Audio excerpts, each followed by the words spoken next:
What is something that you were warned about when you were younger that you now feel was exaggerated? Stranger danger is a real thing, but you're much more likely to be abused by someone you know, even someone your own age. I sometimes wonder if I was educated on this as a kid, if I'd have told a teacher what a classmate was doing to me for years and gotten some help earlier in my life. Your permanent record. I'm 55, and nobody has ever asked me about the time I was sent to the principal's office when I was 16. I got a job and they didn't even bring up that I had my own assigned seat in detention. It's almost like I wasted all that cool kid cred. Apart from infamous quicksand, I thought it would be a bigger problem being stuck in the Alps and having to drink alcohol from a St. Bernard's necklace. Mum warned me to avoid any girl who wanted to stick her tongue in my mouth French kiss, because it would lead me astray. Mama warned me about women like you. I was hoping she was right. My mom was obsessed with the idea that all bad crap only happened after midnight, so that was my ironclad curfew. Guess what, Mom? A ton of bad crap has happened to me in broad daylight. My parents both smoked before having kids, and my mom raised me on stories about how the first time she smoked a cigarette, she coughed so badly that she threw up. It made staying away from smoking cigarettes pretty easy, because I didn't want to puke. Once I was in college, I brought up the story to her and she blinked like an owl caught in the sunlight. "Wait, you believe me?" she said. "I was just trying to get you to not smoke. If smoking made me vomit, why do you think I smoked for 15 years? Good job, Mom." I could definitely see throwing up the first time you smoke a cigarette, especially if it's a really strong one. Cigarettes taste horrible and the nicotine makes you feel lightheaded and nauseous if it's your first time. I didn't throw up, but I coughed my guts out. Same thing with the first time I tried weed. Coughed for what felt like eternity.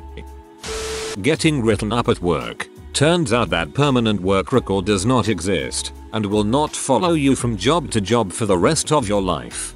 Or your school permanent record, like all the tropes in shows and movies. No one cares that you pushed little Billy down in 4th grade. Playing with yourself will make you go blind. Sure, my eyesight has declined over the decades, but it's absolutely been worth it.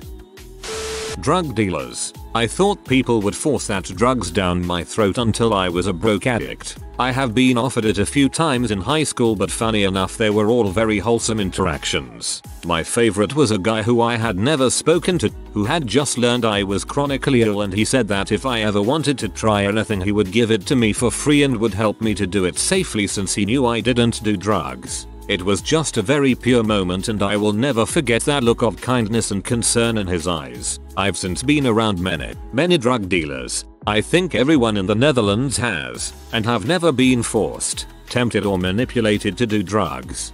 Drug dealers definitely aren't what we thought they were. The amount I'd be using MLA formatting in my life. Literally never use MLA app on the other hand. Movies with age ratings. It was the creepy kids movies TV shows that traumatized me, not those movies. Yeah, thinking back, I think a lot of the kids movies I saw were more scaring than anything rated R or PG-13 I saw as a kid. I saw True Lies at 6 and it was just a fun movie. The Land Before Time and The Brave Little Toaster were freaking terrifying. Still good movies, but way scarier. I don't know how many people can relate to this, but I have gone through some mental stuff ever since I started puberty. Mom forbade me to ever tell others about what's going on with me, even friends, because I might be perceived differently, become a social outcast, etc. I became a social outcast regardless because of feeling alone and misunderstood, and then the internet grew up to be a cesspit of suicidal memes. Turns out young people have mental issues in all possible colors. My dad told me something like this. Turns out that he was the only one judging me. I was told in DARE that people would constantly be offering me drugs and trying to get me high, and it would be a constant struggle to turn them down. Imagine my disappointment. I was told the same thing, except about being recruited into a cult. Like, it wasn't if, it was when.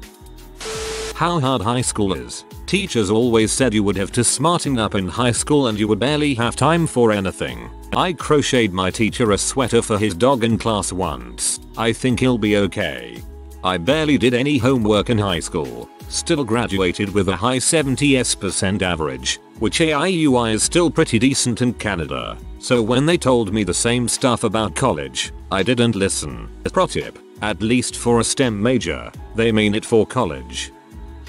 Stranger rape. It still happens and is devastating, but most rapes are committed by someone known to the victim, not by a masked stranger popping out of the bushes. I think that emphasis on stranger fear discourages people from seeing red flags in situations with people they know. The requirement of having your crap together. Virtually everyone is in various stages of chaos, even if they give the appearance of having everything carefully planned. My chaos is very well organized, thank you. If I didn't do everything that was expected of me, I'd end up flipping burgers. 1. That turned out to be absolutely untrue. 2. There's absolutely no shame in working in the food industry.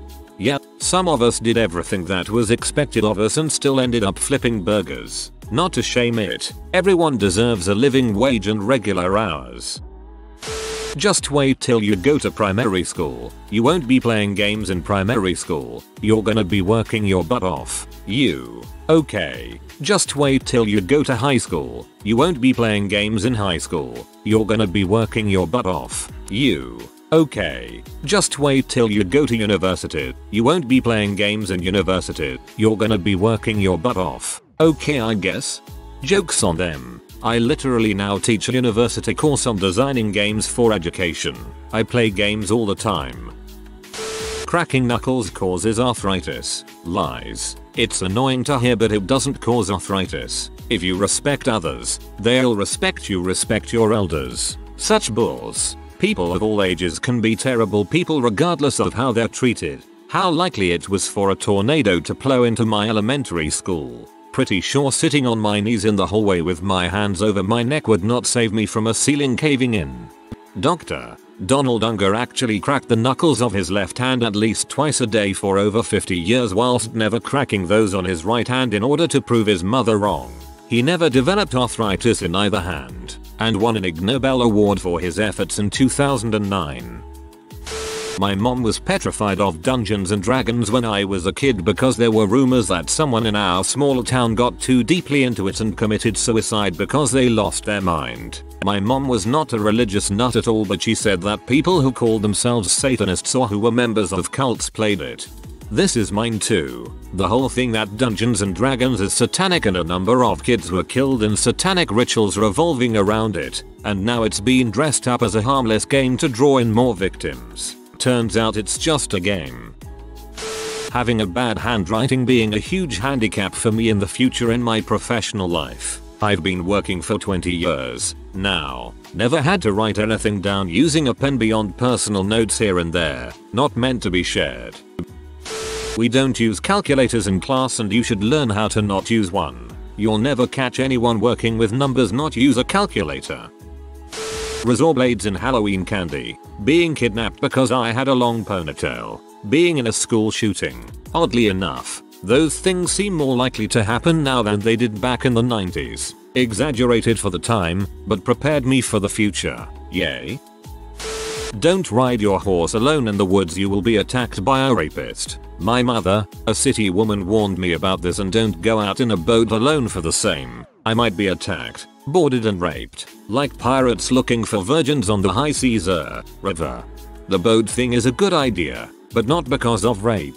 It's good to have a buddy around in case you go overboard or something goes wrong. Not going to college would make it impossible to have a fulfilling career. When I was a child, I was told many times that badgers will bite your leg until they hear a crunch, so it's smart to put pine cones inside your boots. This made me think that aggressive badgers would be something I had to deal with a lot in my life. Surprisingly, it was not. My second grade teacher swore we would be writing nothing but cursive when we got older. I've never used cursive as an adult except to sign my name, which is more like fancy scribbles. Look at this guy, using the fancy scribbles. As someone who was born in 2003, the dangers of the internet.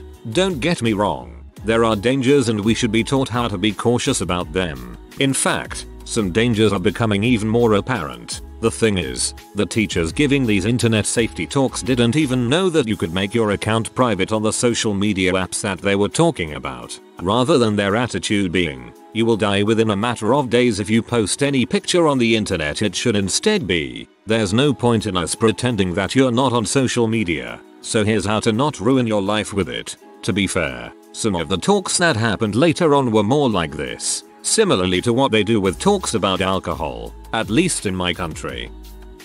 Laced weed. My parents brought it up like I was taking a serious risk with my life every time I smoked. I've smoked weed pretty regularly for like 8 or 9 years. No one I know has ever met anyone who's ever smoked laced weed. Turns out drug dealers deal drugs to make money, and they're not going to spend money to put more drugs in your drugs without telling you, charging you more. That gay men will try to rape me if I'm left alone with them. Literally, my dad told me a story about how one time, he and his buddy went to a party and it turned out to be a gay recruitment event. Said he almost had to physically fight his way out of there. He even said a girlfriend of his ended up being led off to a different room with some other girls. Sounds like she was already curious. I have been alone with gay men plenty of times and even had a gay roommate for a while. Only got propositioned a couple of times and honestly felt a little offended when I didn't get hit on. Know what happens when you say no thank you? They stop asking and go look for someone else. Such a struggle. My parents and relatives would tell me often, as a child, that big cities are trouble and would put me in danger. I've lived in big cities and small cities since moving out of my parents' house over 10 years ago. I've really only experienced dangerous and harmful situations in small cities, including the one I grew up in. I know I'm an isolated case, so I don't want to speak for everyone. I felt like I met more of the wrong people in a small city. It's all relative though, since big cities are so spread out, I guess. That I won't have a calculator everywhere I go. Spoiler alert, I do. But in all seriousness, I was told math is everywhere and I have to learn it to be able to have a successful life. But math is hard for me and a lot of people. But we do have Google and calculators to use when it's even more hard. Marriage being difficult. Maybe I'm just lucky to have a great partner, but it's literally just communicating well and always maintaining respect and appreciation for your spouse. Have we had hard things happen? Of course. But marriage hasn't been hard. If anything, it's been the only thing that got us through the hard things. There was always this typical baby boomer ugh, I hate my wife, and that is just not what my, or my friends, marriage is. This is because boomers really suck at relationships and most are married to people that don't actually love. If you are new to the channel, you can subscribe. I publish new videos every day. Until then, check another video.